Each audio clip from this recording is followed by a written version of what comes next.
Damai sejahtera Allah yang melampaui segala akal, itulah yang menerangi hati dan pikiranmu dalam Kristus Yesus. Amin. Firman Tuhan yang kita renungkan pada pagi hari ini, kita baca dari kitab 1 Tawarikh, pasal 29 ayat 28. Demikian firman Tuhan. Kemudian matilah ia pada waktu telah putih rambutnya, lanjut umurnya, penuh kekayaan dan kemuliaan. Kemudian naik rajalah Salomo anaknya menggantikan dia.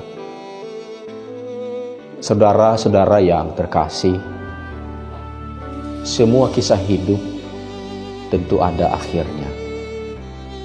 Ada yang berakhir dengan bahagia, tetapi ada juga yang berakhir dengan sedih, bahkan tragis. Kalau kita diminta untuk memilih, tentu kita akan memilih kisah yang berakhir bahagia. Apalagi kalau itu kisah hidup kita sendiri. Bahkan ada gurauan bahwa kalau bisa kita mengalami masa kecil yang indah, masa muda yang nikmat dan bahagia, lalu di masa tua tinggal menikmati kekayaan dan menuju masuk surga. Tentu ini tidak realistis. Hidup Daud dapat dikatakan sukses.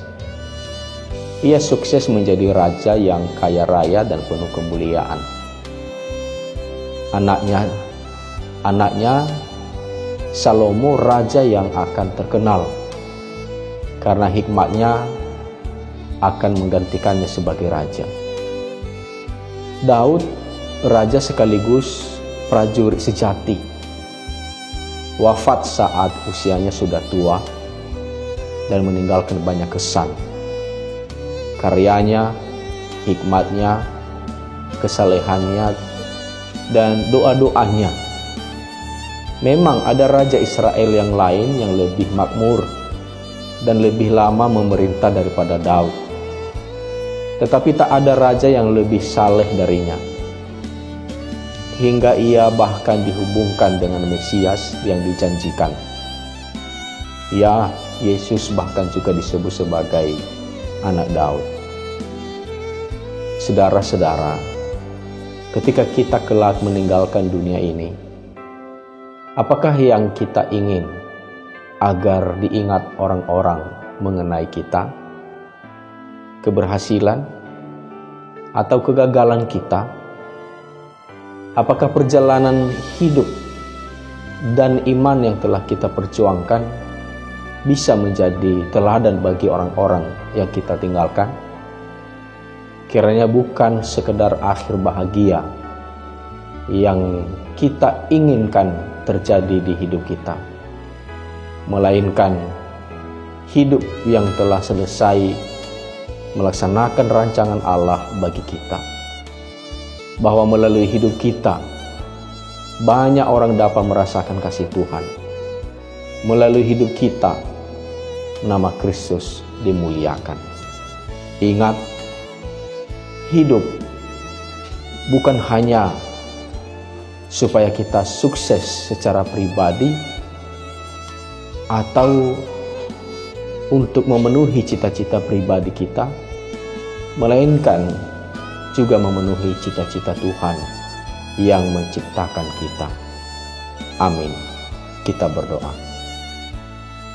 Terima kasih Tuhan buat firman-Mu yang mengingatkan kami kembali supaya kami dianugerahkan akhir kehidupan yang penuh dengan kebahagiaan.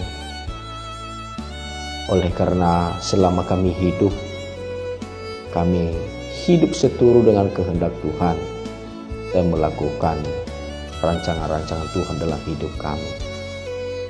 Terima kasih, mampukan kami menghidupi firman-Mu ini. Di pagi hari ini kami serahkan kembali hidup kami ke dalam tangan-Mu. Sepanjang hari ini kami akan bekerja.